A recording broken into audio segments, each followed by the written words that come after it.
Sorry, we're closed.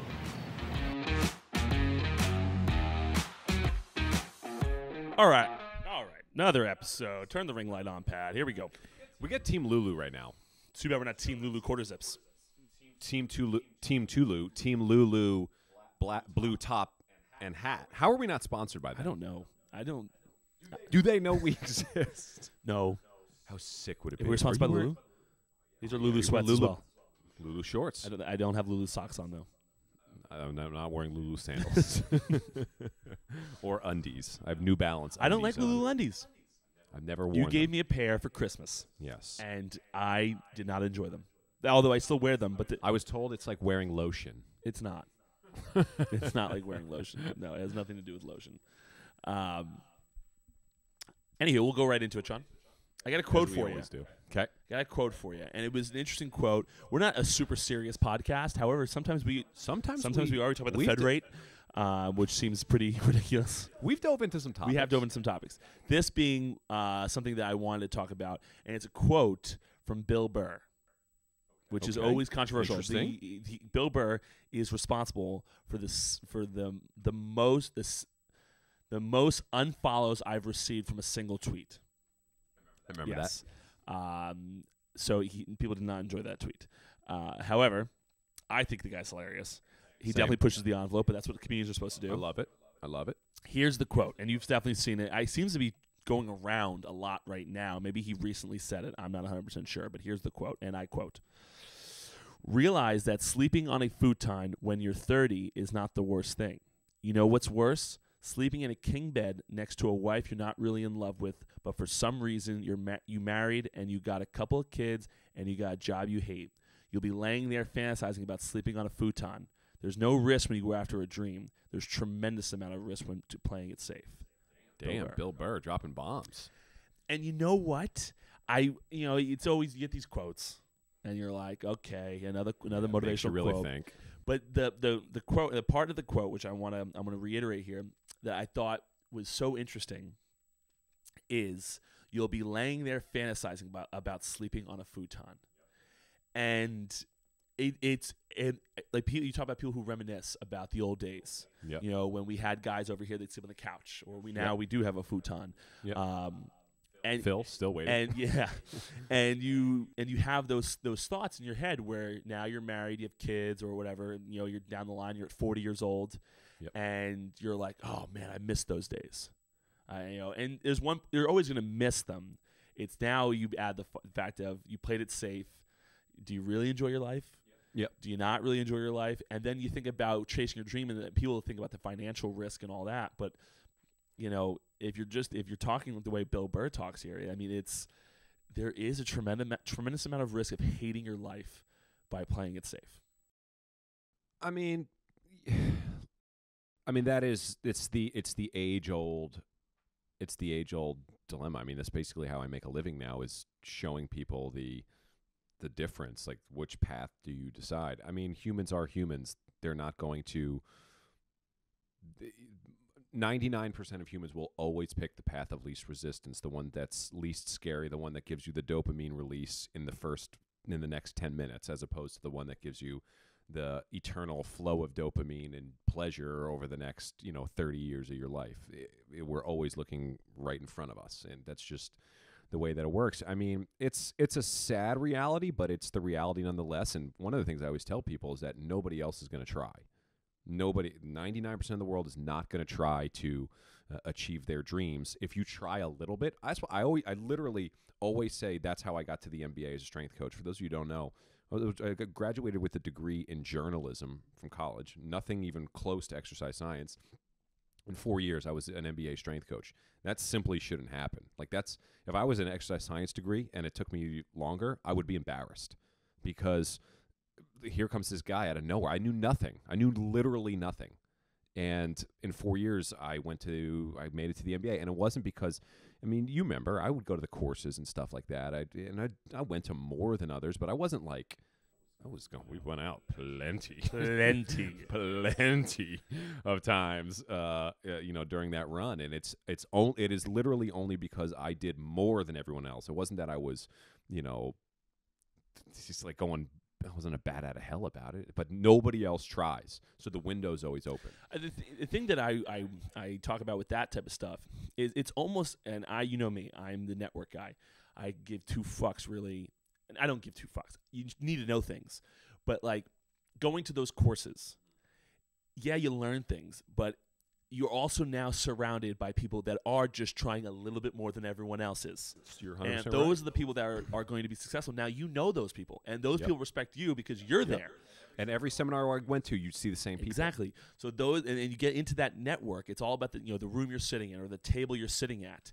It's I've had so many more opportunities, and I've said it on the podcast before. I've had so many opportunities in my life just because I've networked my ass off, and then all of a sudden now I'm sitting at the table with multi-millionaire who's doing real estate, who wants to throw me 4 restaurants that they want nothing to do with because they trust me to run them for them, rather than me if I'm just hanging out with my bar friends, sitting at the service bar at Green Rock. Right. And chatting up some young ladies, or talking to some guy that's drunk every Saturday night, which is I'm drunk a lot of Saturday nights, so I have nothing against that. But putting yourself, and we've spoken about this, is putting yourself in the right room is so important. And the next thing you went to Wnba, you had the strength coach, you had a good friend of the strength coach. He happened to be, was he friends with Tim? Yep. He's friends with Tim. You put this guy, not just knowing him is the difference maker. The difference maker is he knows you, he likes you, and he knows you work a little bit harder than everyone else. So he can put your name on it. We have a thing going on right now at Bayonne Golf Club. I got a call the other day from one of the guys, the head of golf operations, I believe is his title, over at Bayonne, which is the club I just joined. And he called me, knowing I'm in the restaurant game, knowing I'm trying to build a bunch of restaurants and own a ton. He called me, in my network of people, do I have people that I could staff at Bayonne and for their restaurants? And I, of course, said I would look into it, see if I had some people. Bayonne's a very prestigious course. It's a nice course. But the fact of the matter is right now is just knowing me doesn't get you the opportunity to go work at Bayonne. I'm putting my name on you by putting you there. Yes. And so now, yes, you can know me, but now I have to trust you. And your strength coach, your buddy Brajesh, he trusted you, knowing that he could put you there, and the risk of you embarrassing him was much lower than someone else he might know in the industry. Correct. Same thing here at Bayonne is I have to go put someone or several people over there, and I have to make sure the risk of embarrassing me is as minimal as possible. Yes. So it's not just all network. It's putting yourself into that room that you said. You're taking those courses out in Indianapolis or wherever the hell you were. I've done a couple in done some courses out there and doing those types of courses because now we're like, okay, at least I know this guy's trying. This guy's trying to do something. Which nobody else does. Nobody else does. Most people take the bare minimum. Just whatever. I remember he probably doesn't listen to this, so I'll absolutely bury him. I'll be vague. We had a strength coach who I worked with in minor leagues on our staff, and it was the year before. It was the spring training before. It was my last spring training. So like I got offered the Lakers job middle of the season, and it was very clear. Like he had been like one of the smart guys when I first got there. And when I say I was dumb, like I was dumb. I knew nothing, like literally nothing. They asked me one time where the biceps femoris is, and I was like, yeah, obviously the biceps right here. Turns out biceps femoris is in your leg. Okay, that's a trick question. That's bullshit. I know. That is a bush league question. It is a bush league question. But I didn't know it. Okay, and I just took as many courses as I could and did as much as I could, and it was clear that I had surpassed him. Like I was a go-to educational source within the organization in a couple of years, and you could tell that it bothered him. And I remember at the end of the year, or at the end of spring training, we'd do these reviews, and he started asking me like, how am I getting all of these NBA conversations? Like everyone knew that I was like in the mix with jobs. I hadn't gotten anything. Lakers hadn't popped up yet, but I was in the mix. And I was like, look, and I straight up told him, you know how I roll. I straight up told him, I said, look, I go to all these courses. Every time I go to a course, I try to have a lunch with somebody. I can't tell you how many uncomfortable lunches I've been on. It's been very awkward, and only a few of them have ever panned out to be anything. But you just have to keep going. It's the only way to make it happen. I remember I went to a gym in New York City to meet the owner of the gym on a whim because I had heard he was friends with the owner of the Memphis Grizzlies. Just because I was like, I have to find a way to do this. And what he would do is he would take the minimum courses. He would take the courses that we offered as an organization, and then he would go home, watch Netflix, and wait for his phone to ring. He didn't appreciate the way I phrased that, but that's what was happening. And like it's just nobody tries at all. Nobody, and it's okay. Like, look, I'm not here to tell you how to live your life, but if you're somebody with ambition who's aspiring to become something great, and realize the window's wide open. You just have to try a little bit. Yeah. You know? I'm not here to tell people how to live their life, but I'm certainly here to tell people how to live their life if they're going to complain about where they are in life. Oh, yeah, that's where you lose. You can't complain. If you're super okay, and this is Gary Vee says a lot of things. Like so many things, Gary. Do you think he's still on Google Plus? I'm sure he's on everything, Sean. But he says a ton of things. Like deploying empathy at scale, DMing influencers at scale. Everything's at scale. You must do deploying gratitude at scale, of course. But he says a lot of things. But the one thing that I really enjoyed is, if you're cool, I have friends that I have a friend right now who's a UPS driver. A UPS driver actually comes with tremendous benefits, all that good stuff. It's actually not a bad, solid not job. a bad gig, but it's certainly a gig that people, a lot of people would look down upon. He don't care. He loves his job. He loves his wife. He loves his kid. He might not love his wife, but no. But he's enjoying his life. That's a victory. About. That's all. A victory. He doesn't want. He doesn't want to go and work and go to all these lunches and all these. Like I'm about to buy 2 more bars here in Hoboken, but over the course of the last 6 months, I have been on lunches and dinners of probably like 14 different places. Only 2 have panned out. So like that, but that is the thing. It's like you're gonna can go and go and go, and 5%, 10% of the opportunities are gonna pan out for you. It's just the same thing you talk about with girls. I get turned down all the time. It is unbelievable. It's unbearable. I think I'm a handsome man. Yes. But girls turn you down. They don't, they're whatever it is that turns them off. It turns them off. If they're not into it, they don't have no. I mean, you're only succeeding 98, 99% of the time. I don't understand. I don't know why it's not 100%. But that's the thing is, like, you just, and I don't want to just say, and with girls, I really want to hammer this part home. Is guys, I don't want you to think it's a volume game. I don't. But I also don't want you to not think it's a volume game. Don't just go and just talk, and never go and hope for the best. Like, that's not how to do it either. That's what Tinder is for. That's not how. Like, you see those Barstool posts where the guy just has like a machine that just keeps swiping. A fidget spinner. Yes. I've seen that. So one. like, no, I don't want you to do that either. But when you want to go on, you want to do these things. You want to go to lunch, but realize that don't get discouraged when the first 8 of them are completely irrelevant to your life and never pan out for anything. That's gonna happen, but you got to go on more. You got to have educated targets, like you had your friend that was who was friends with the owners of the Memphis Grizzlies. That's a good educated target to go after. The guy that happens to be sitting at Starbucks, don't just go up to him and talk to him. What's going on, Sean Lighthead, strength and conditioning coach? Don't do those things. So it's so important to be doing these types of things, and it's not as hard as you may think. I'd also like to emphasize that I mean, I will say that it's very simple. It's a very simple game to win, but it's like it's never easy. Like I don't think I've ever been comfortable like walking up and speaking to a girl. I've never been comfortable going to randomly meet a person that doesn't know me. Like it's always like you always have the butterflies. You always feel like, oh God, what's gonna happen here? But I think it's always just weighing the pros and cons. Like for me, I'm like, well, yeah, I'm gonna say, if I don't do this, I know what's going to happen. If I want a chance at this, I have to cross that threshold, and it never, ever, ever gets easier. I will say the one thing I will say, it does get a little bit easier when you have a little bit of a taste of success, because you now have something in the back of your head being like, well, this is the exact situation I was in that one time, and it worked. So true. Like, so true. You build up some confidence. You build up the muscle a little bit. I would agree with that. So that I mean, you're still gonna have the butterflies in the same stuff, but at the end of the day, you're gonna be like, okay. Like, think about it. If you go to a bar and you want to talk to a really hot girl, you think's out of your league, you don't think you have a chance, every guy wants her, all that stuff. But you take it, you rip a Jameson shot, you go up to, you give it a shot, you talk to her, and next thing you know, all of a sudden, she goes home with you that night. She's a smoke. She's a 10 out of 10. You absolutely love her. You can't believe what just All happened. the fellas at the 5 and Dine are talking about you. You can't believe what happened.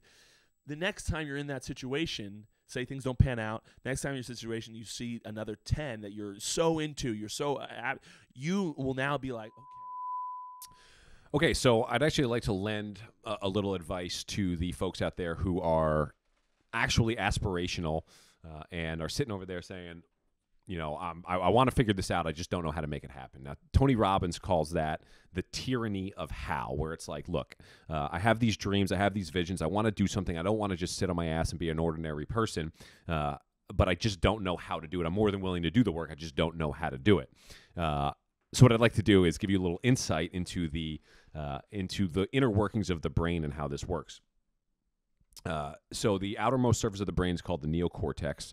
It is the thickest neocortex of all the neocortices in the world, and that's what makes human beings so intelligent. Of course, right? The neocortices. The neocortex. Patrick's very familiar with this. Yeah, very familiar.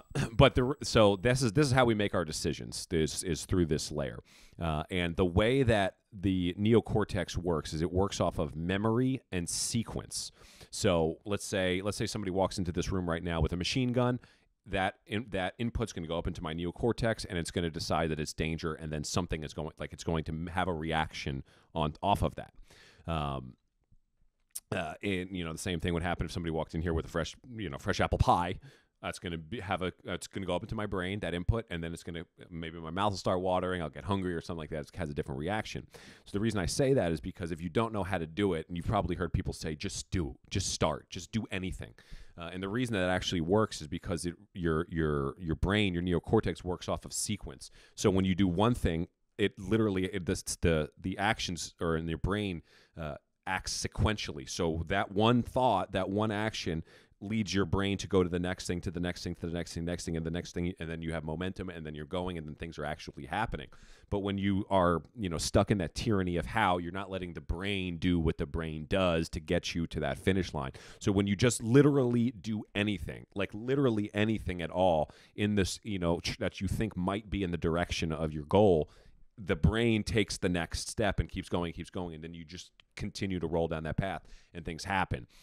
So if you're sitting there saying, like, I'm happy to do the work, I just don't know how to do it, you just got to break through that and let the brain leverage the way that the brain works for your own success.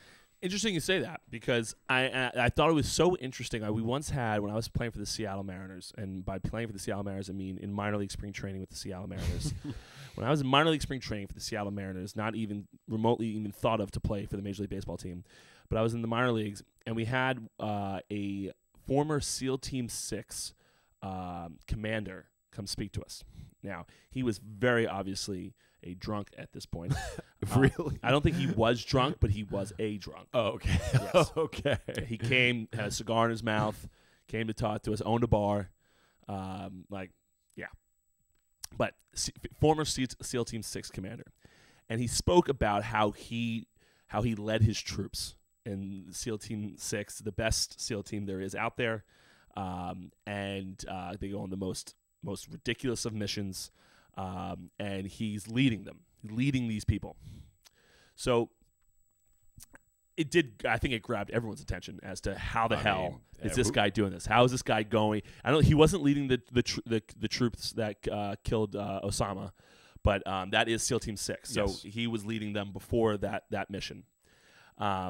And he went and he was talking to us about it, and he said the biggest takeaway I had, and it's similar to what you just talked about.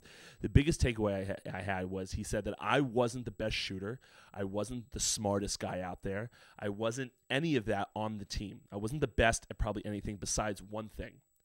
I was the fastest to make a decision. And he goes, I would make 6 decisions before any of my team members would make one, and because of that, I would get to the best decision before they would. That's awesome. He goes, if you just make one, you better be right.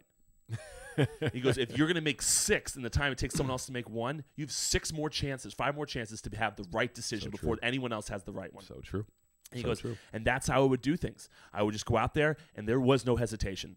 I landed. I had a decision. We got out there. I had a decision for them. I had a decision waffle out there. There was zero hesitation. The first thing that came to my mind is what we did. And he goes, that's how it did it. And that's is similar. I don't remember where in baseball they started teaching us, or if it was Boris Corp, but someone had told me to treat the brain not as like it's a very powerful decision maker, but not as, I forget what it was, but what they wanted you to treat it as was like a heat-seeking missile. And how it just it's just constantly making decisions and correcting course. And I like that. It's I like that a lot. Yeah, it was never a straight. It was never a straight line. It was, and that's the thing. It's like from failure to success is never going to be a straight line. You're going to make decisions. You're going to mess it up, and you're going to do that. But that's the thing: is when the heat-seeking missile is going for its target.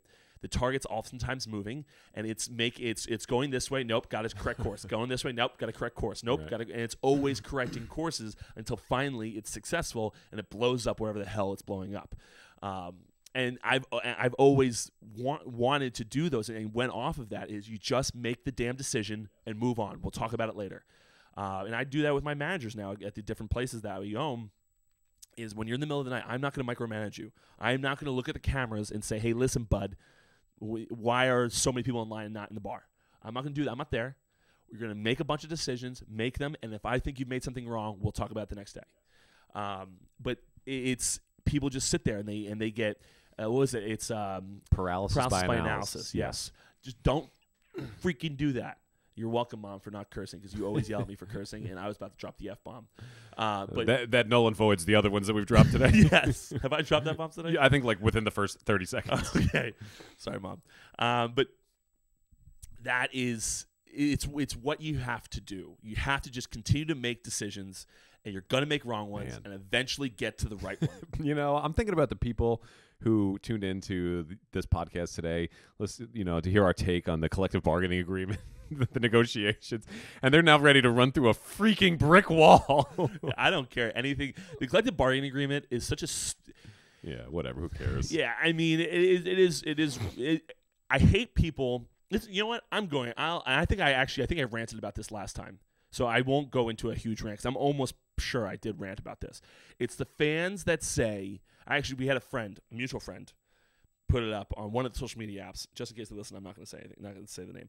Put it on social media app. Oh, this is how the MLS and the WNBA get. I was like, shut the fuck up. Sorry, Mom.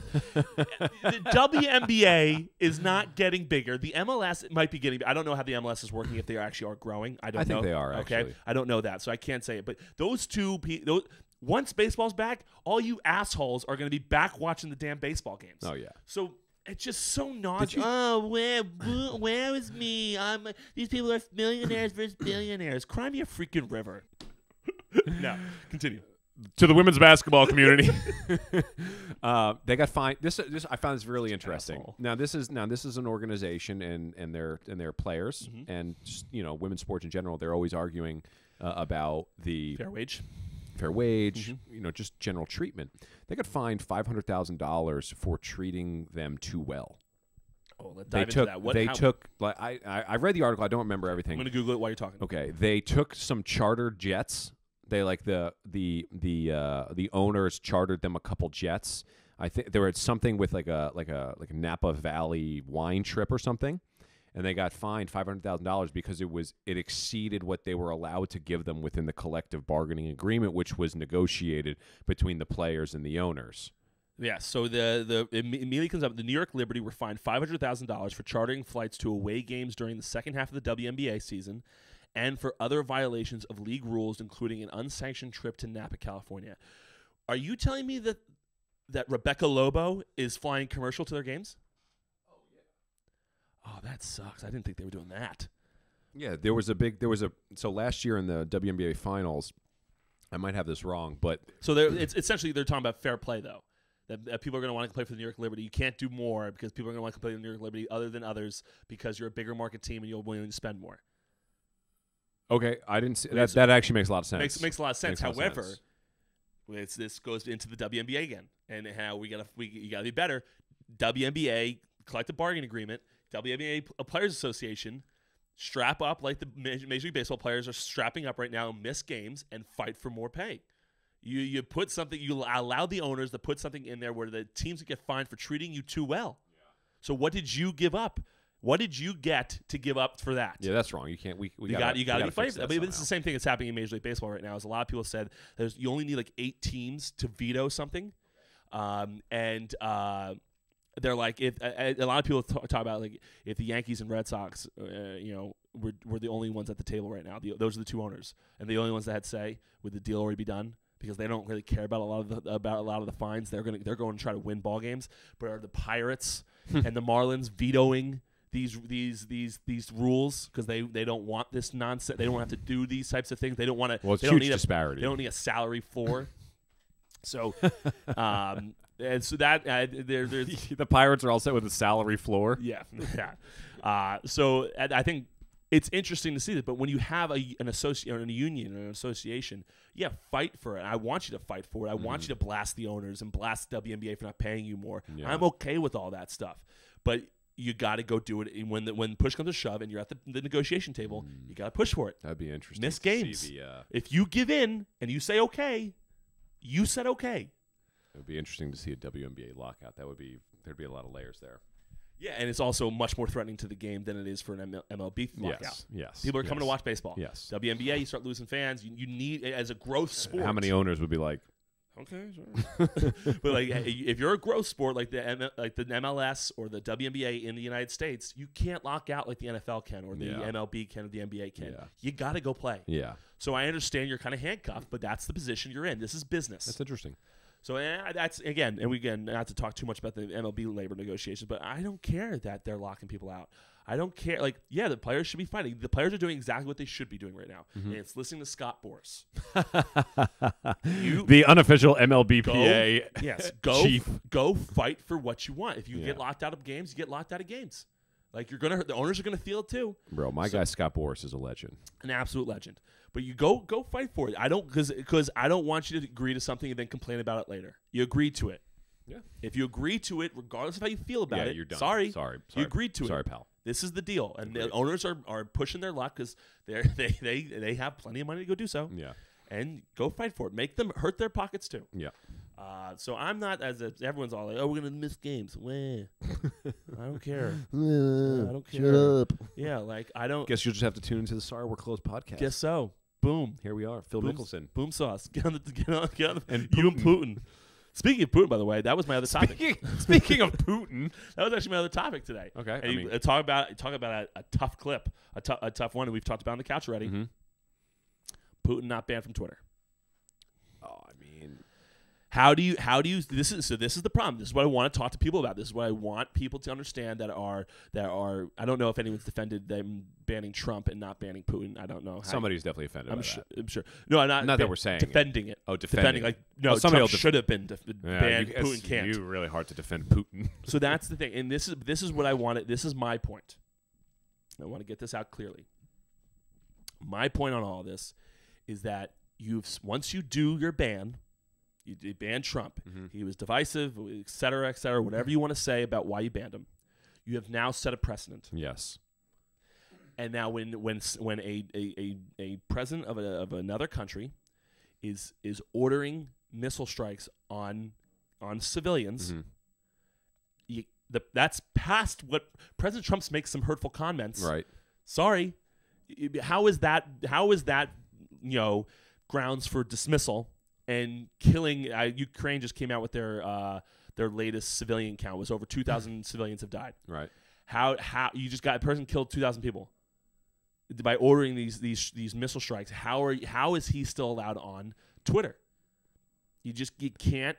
You got to ban him. Okay, so what I was going to say, so they're actually tweeting as of 35 minutes ago. The president of Russia. Telephone conversation with President of France, Emmanuel Macron. Vladimir Putin discussed a special. I mean, I don't know if this is actually him. It just says it's definitely his PR team. He's right. I know he's not. Sitting on the John. Trump was. He had the access codes. He was doing it. Well, and especially with knowing that they are knowingly manipulating the media. I watched a thing this morning that showed how they were reporting it over there, and they called it a special operation in defense of Russia. Whatever, but I totally agree with you. If you're going to ban Trump, like, and I remember there was like the head of the Taliban was on there or something like that. Yes. I think the Taliban had their own and they're verified. That's another thing. Did you see the Taliban came out against Putin?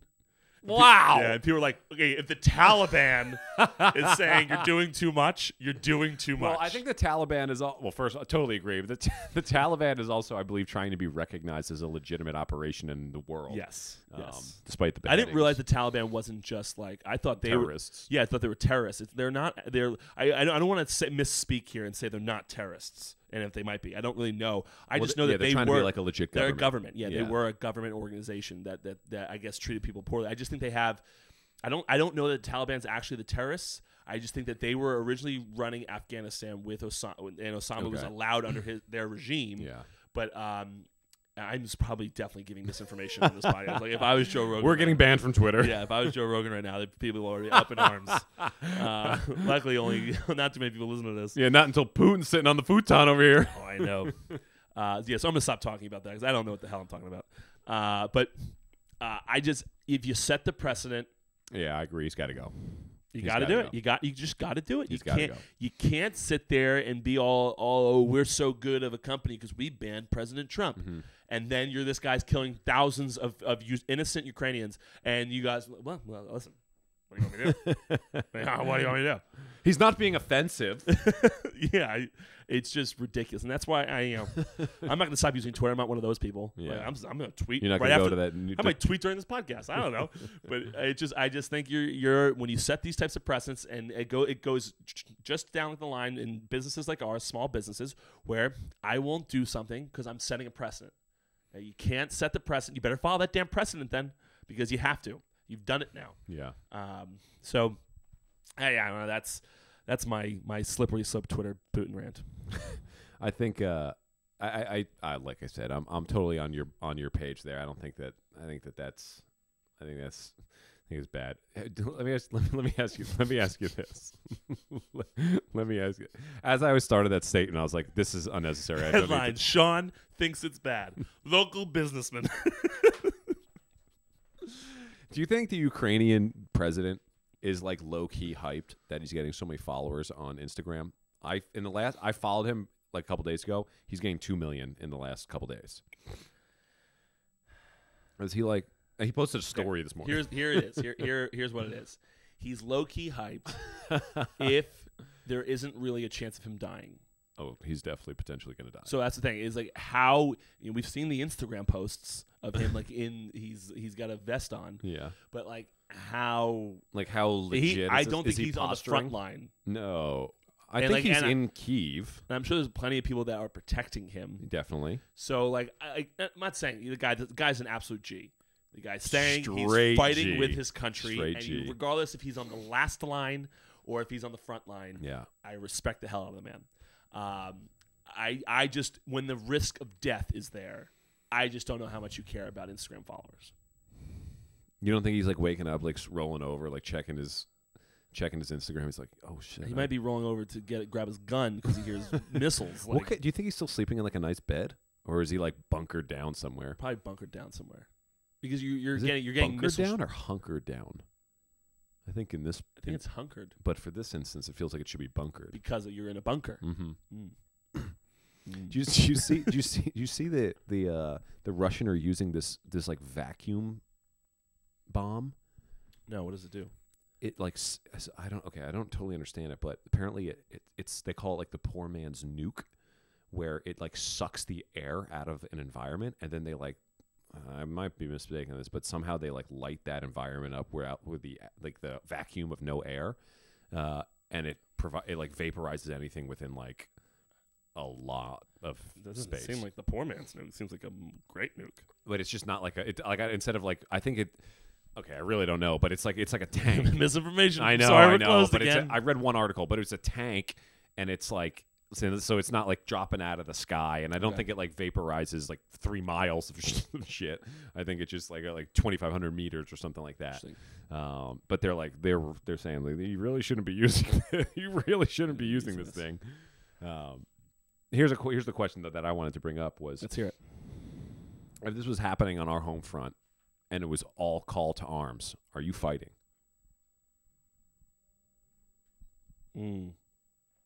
I think like one of the things I was thinking of in terms of Ukraine is, if I'm a Ukrainian citizen, I'm not confident in our abilities to win. Here, I'm pretty confident. Here, well, yes, until they start being like, we need everyone. If the United States Army was like, we need everyone, I'm rattled now about our army. Well, I also don't know that it's necessarily going to be possible for us to not be in it.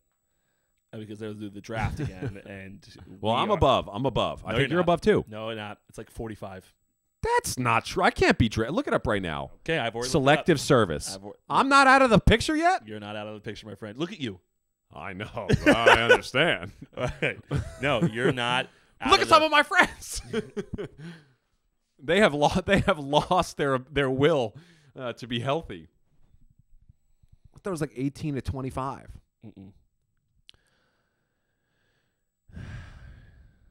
Okay. Oh, so it says here the selective service is 18 to 26. Okay, thank you. With the ability to have to serve until the age of 35. Okay, so they might extend it. I don't know. I saw something.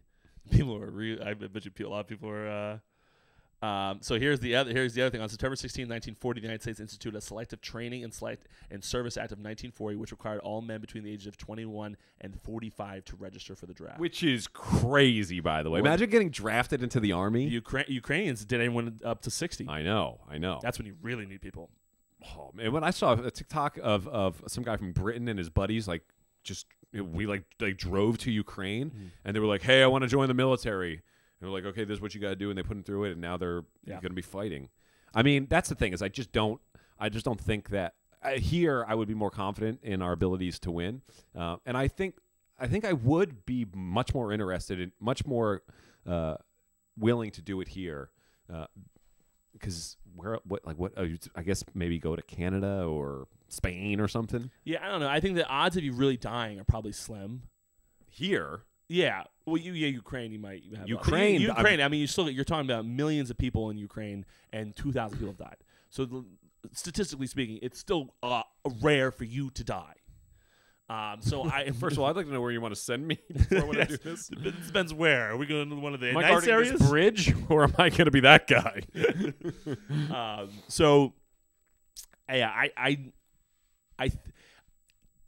We're talking like United States is in danger of falling. They are attacking on all fronts. Yeah, we're probably fighting. We're fighting.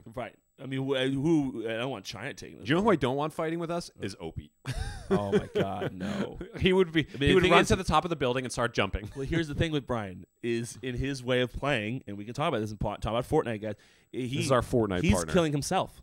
If he plays the way he plays, yeah, he doesn't get another life. Brian. Let me. You don't get to drop from the sky after you kill yourself. Okay. I just wanted to take damage off of him.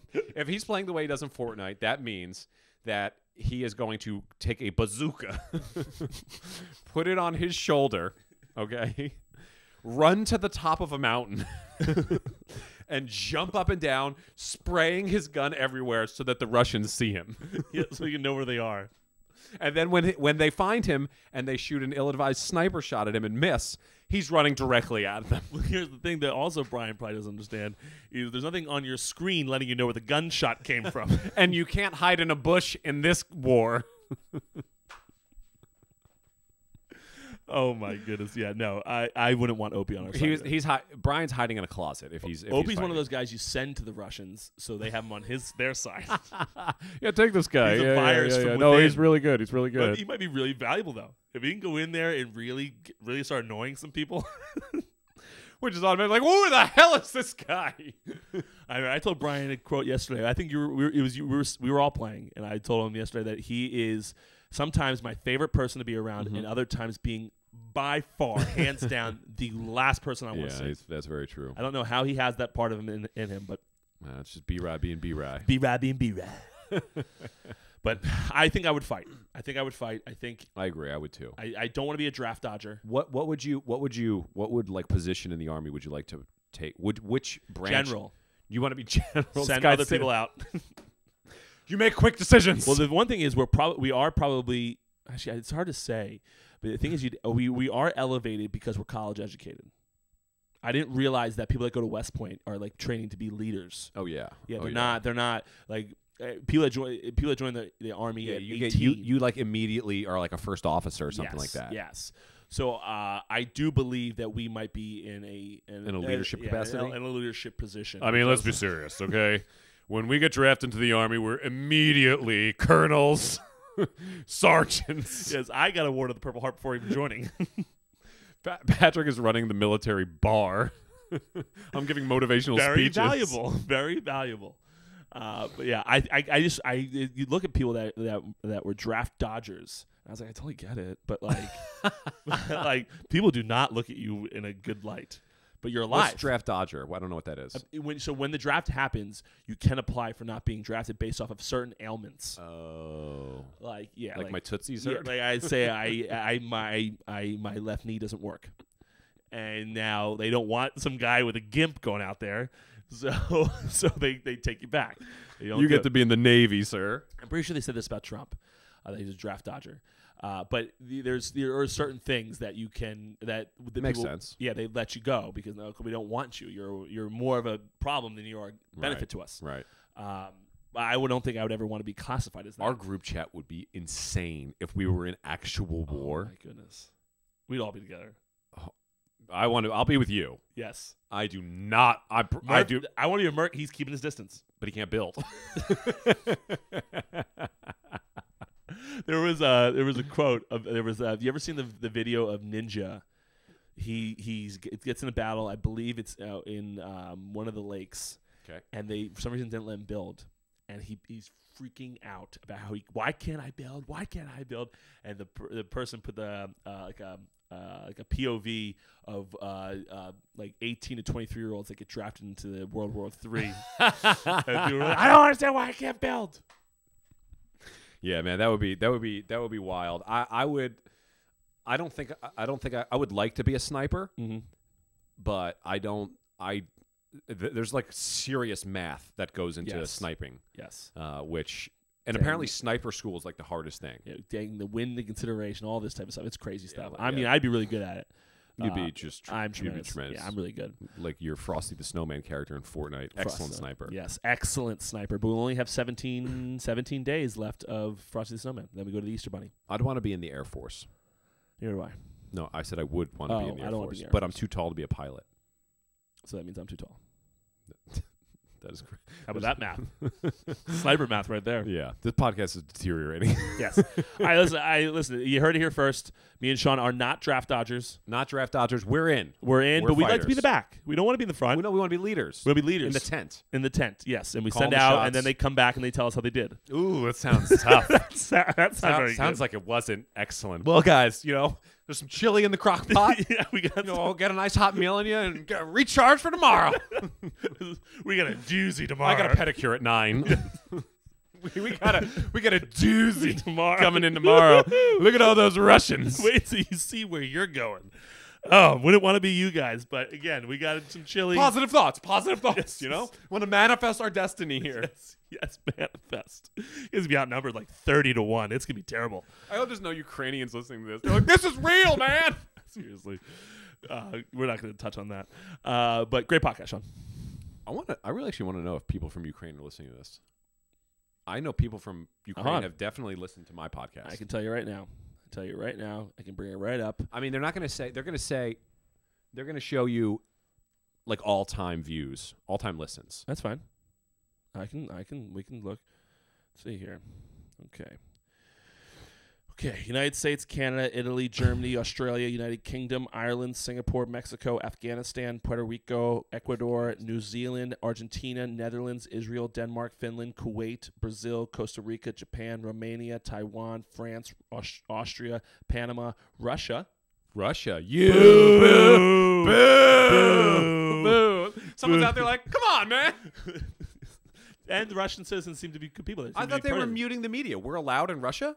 It's less than 1%, but let me click on it. St. Petersburg. Oh, it's probably Moscow. That's where he's from. I doubt he's listening. Yes, I also doubt he's listening. Okay, so they're not fully censored. Boo. Okay, where's Russia?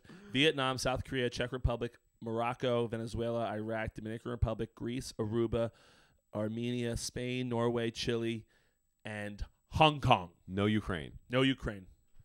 We're fighting for you, though, Ukraine. Come listen to our podcast. We're here for you. Could you imagine somebody in the middle of the war right now? Listening to Sorry We're Closed. Listening to Sorry We're... Like, there's shelling going on outside your door. And we just they're booed like, Russia.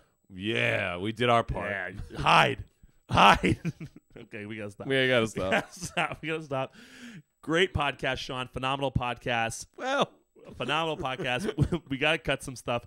We will see you guys next time.